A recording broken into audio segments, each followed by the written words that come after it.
Nosso Lar. Chapter 15. A Visit from Mother.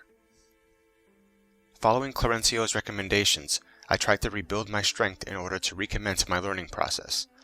In the past, I might have felt offended at such seemingly harsh remarks, but under the circumstances, I remembered my past errors and felt comforted.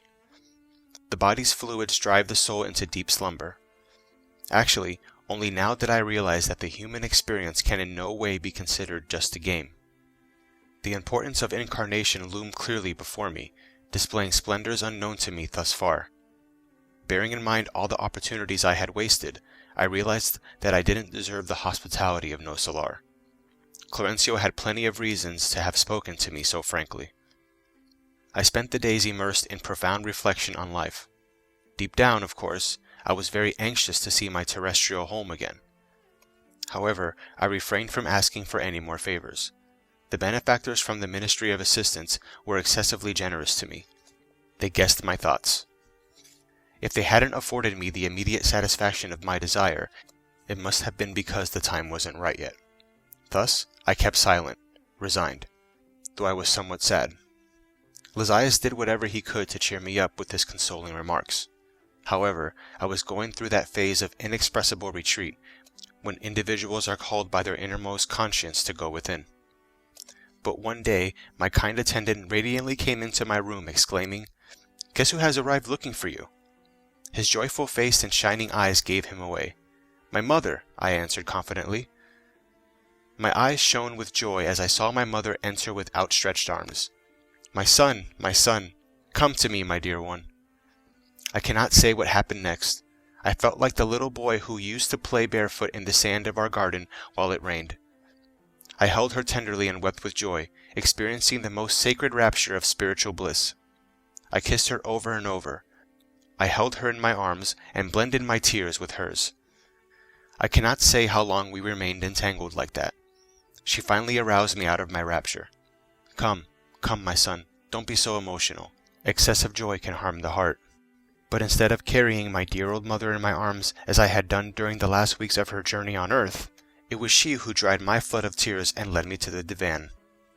"You're still weak, my little son. Don't waste your energy." I sat down beside her, and she tenderly laid my tired face on her knees, stroking my hair gently and comforting me in the light of sacred memories. I felt at that moment that I was the most fortunate man of all. I had the impression that my ship of hope had anchored in the safest of harbors.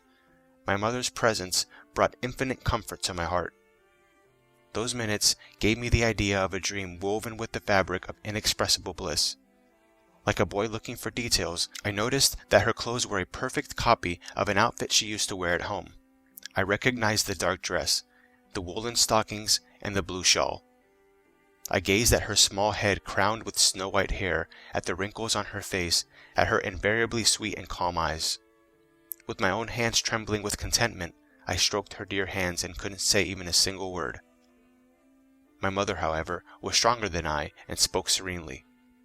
"We will never be able to thank God enough for such a great gift.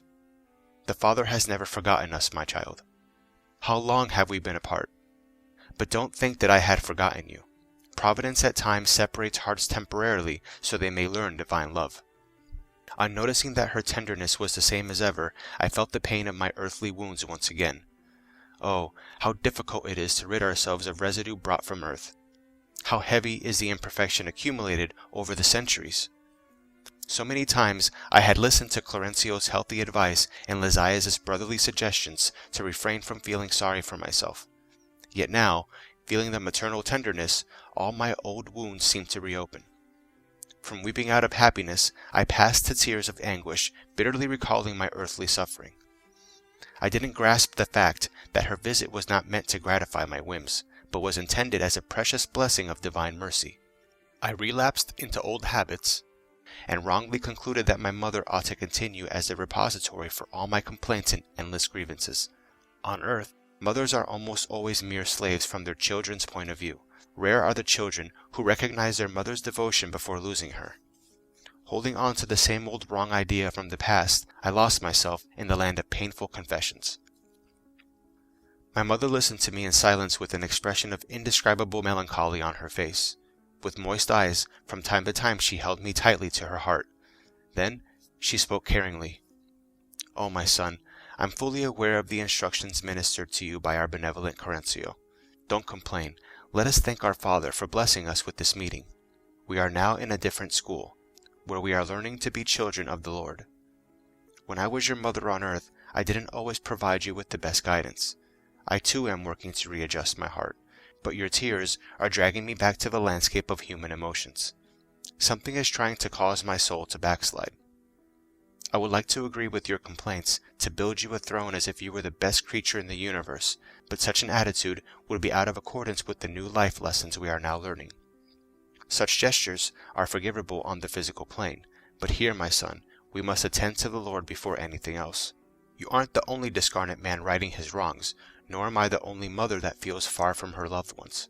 So, our suffering doesn't improve us because of the tears we shed, or because of the hurts that bleed, but because of the gateway of light it offers to our spirit in order to make us more humane and wise.